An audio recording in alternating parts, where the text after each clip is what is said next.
জলপাইগুড়ি শহরের মাঝপথ দিয়ে চলে যাচ্ছে রাবণ ও তার সঙ্গবঙ্গ। সেই দৃশ্য দেখছেন অনেক মানুষই। বর্তমানে লীলার চল একেবারেই নেই, কমে গিয়েছে মানুষের রুচিও। তবুও কয়েকটি জায়গায় কীর্তন হলে লীলার ছবি দেখা যায়। আর সেই লীলা করার আগে জলপাইগুড়ির রাস্তায় হেঁটে চলেছেন রাবণ ও তার সঙ্গীরা।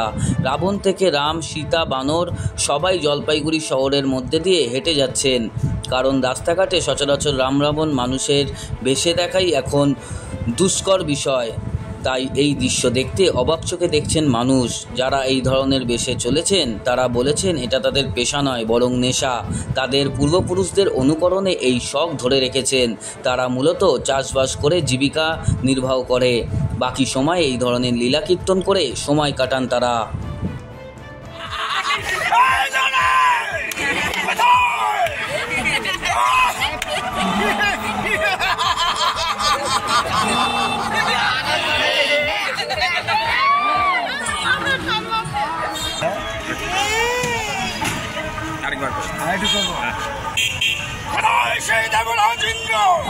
তোমার ঈশ্বরকে আমি রাজত্ব করব।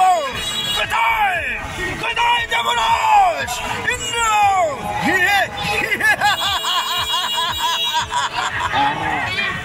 এগুলো কি কি কারণে, মূলত কি কারণে এগুলো সাজছে? আমরা এখানে আসছে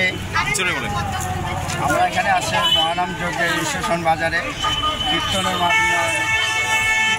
মাধ্যমে লীলা করতে। সে লীলার নাম, আজকে যে লীলাটা করলে সে লীলার নাম হচ্ছে মহিষাসুর বধ। এর কি প্রচলন আছে? এই যে রাম রাবণ আছে আমাদের কাছে আছে। আপনারা সারা বছর কি করেন? সারা বছর আমরা এই যে শিল্পী, এই যে আমাদের যে মহানাম যজ্ঞকে নামের মাধ্যমে যে রাসলীলা করে বেড়াই, বিভিন্ন জায়গায় আমরা যাই। অন্য পেশা করেন না কাজ? অন্য আমাদের কৃষিকাজ আছে। কৃষিকাজ এটা ভালো লাগে? এই যে এটা কত বছর থেকে করেন? খুব ভালো লাগে। এটা আমি ছোটোবেলা থেকে করে আসি। যখন আমার 12 বছর বয়স তখন থেকে আমি এই শিল্পী জগতে আছি। বাড়ি কোথায় আপনার? বাড়ি আমাদের হচ্ছে মানিকগঞ্জ। আমাদের সম্প্রদায়ের নাম হচ্ছে নন্দ বিনোদিনী সম্প্রদায়। আমাদের দলের মালিকের নাম হচ্ছে নিরঞ্জন রায়। আপনার নাম? আমার নাম হচ্ছে কমল রায়। এই পেশা করে আস্তে আস্তে কি সংসার চালানো যায়? এই পেশা করে যায় না, শখ।